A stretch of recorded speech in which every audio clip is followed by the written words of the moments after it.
Hello Pisces, Sun, Moon, Rising, and Venus signs. Kamusta kayo? Sana po nasa mabuti kayong kalagayan. Welcome back po sa Star Tarot. Kung bago kayo rito, welcome din kayo. Thank you sa inyong support.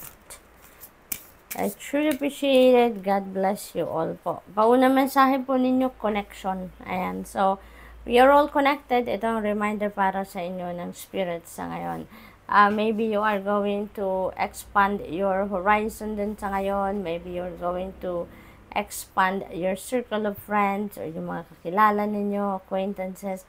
Maring mas marami pa kayong makikilala sa ngayon. Mas marami pang dadating sa buhay ninyo ng mga tao na maaring magkaroon ng iba't ibang klaseng connection sa inyo, no?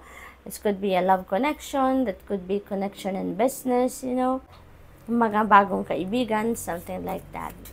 We have opportunity, ayan, expand your horizon, parang kinakasabi ko lang, diba, na you're going to expand your horizon, and that, maybe, yun talaga mangyayari sa inyo. There are going to be opportunities for you to be able to do that, at marami din opportunity na parating sa inyo because of the new connections na na-develop ninyo dito. Spiritual insight, ayan, so importante na makinig kayo sa iyong intuition lagi, Pisces, dahil maraming mga insights, no, na parating sa inyo, inspiration or mga divine guidance, no, na parating sa inyo at this time. Kaya mahalagang makinig kayo sa iyong intuition so that ma-pick up ninyo kung ano yung ibig sabihin sa'yo, no? Or anong gustong iparating sa inyo ng universe. We have 3 of Wands. This is a good fortune energy, Pisces. Kaya siswertehin kayo. Sa ngayon, merong swerteng parating sa inyo and maybe that is what you're waiting for, diba? Maring nagmamanifest kayo ng good luck and good fortune and here it is. At travel also is imminent for some of you. Maaaring ang travel na ito is over water, no? Yun ang nakikita ko dito for some of you. Maaari din naman na hindi, no? General reading naman ito. But the energy of travel is here. So, you may be using different modes of transportation dito, no? Depende sa inyong sitwasyon. There is also a wedding, no? May napick up ako dito na siguro there is someone or maybe kayo ang ikakasal, no? And yung kasalan na to is a destination wedding. Kaya required kayo na mag-travel, no? For this. What else? We have Knight of Wands. And speaking of following your intuition, Nine of Wands is also telling you to do so, no? Ito yung energy din, Knight of Wands, na mabilisan ang galawan ng lahat-lahat dito. Kaya minsan siguro you wouldn't have time or you wouldn't have an opportunity na pag-isipan pang mabuti kung ano man yung ninyo, kung ano man yung gagawin ninyo, yung ganon, or ano man ang desisyon na kailangan ninyong gawin. Kaya it is also advising you, no, to tune into your intuition so that you'd be able to make a decision na nasa tama pa ring track kayo, nasa right direction pa rin, at hindi kayo magsisisi, no. Knight of Swords, ayan, so sobrang bilis ng mga pangyayari dito. Ang daming, ang lakas ng opportunity ngayon ng fast pace na movement sa buhay ninyo. So siguro, pagdating ng mga opportunities na to, na kung ano man ang opportunity na yan, as in, you're going to react fast, you are going to react quickly dito, no, Pisces. This is also a fast-moving energy, kaya maaaring ang iba sa inyo talaga dito. Kung meron mga delays, blockages sa inyong ginagawa, that is going to be gone na, no? Talagang yung energy of delays and blockage, no, will be lifted at magiging maayos na ang lahat. Magiging mabilis na ang pag-usad, no, ng kung ano man ang inyong ginagawa or gagawin.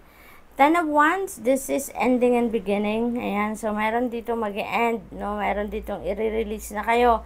And that could be emotional burden, no? Maaring marami kayong bit-bit na galit, resentments, emotional wounds pa sa dibdib ninyo, and maybe you are going to let that go, no?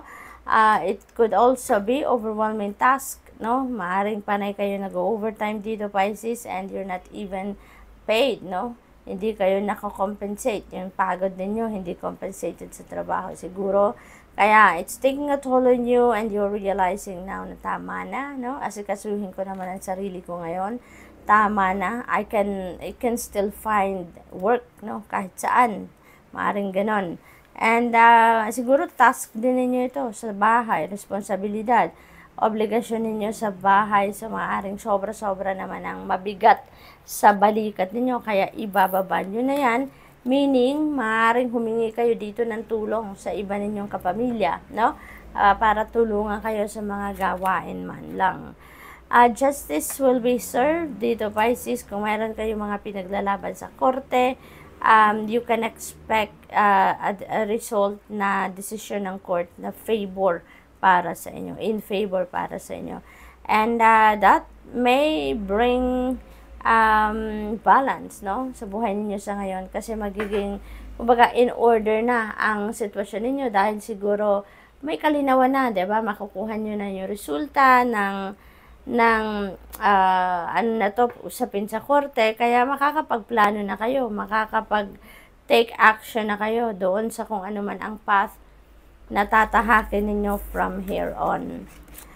We have 9 of Pentacles, beautiful energy. This is a time for plenty, a time for bounty. This is prosperity and abundance coming your way, Pisces, no? This could be the return of your investment, no, na dadating sa ngayon. This could be bunga ng inyong pagsisikap, paghihirap, pagtsatsagat lahat, no, sa trabaho or sa negosyo. So this is you going to savor, enjoy the financial comfort, no, of brought about by this financial success, prosperity and abundance, no? What else for Pisces? Pagdating naman sa pag-ibig, we have courting man. Ayan, so siguro ang iba sa inyo dito, merong nanliligaw, no? Or merong nililigawan. At maaaring yung manliligaw na to, si courting man is a professional. Maaaring maganda rin ang kanyang trabaho, nagtatrabaho sa opisina, siguro nagtatrabaho din, siguro ang iba dito, baka militar, police, mga ganon ba, no? What else? Pagdating naman sa pera, finances, money, career, tignan natin anong message para sa inyo. We have peacemaker. Ayan, you are being called to apply diplomacy and tact to a difficult situation. Consider politics, unions, contracts, or any peacemaking concerns. Approach situations with win-win attitude when meeting business deals. Ayan. So, parang ano kayo dito, no, Pisces? Parang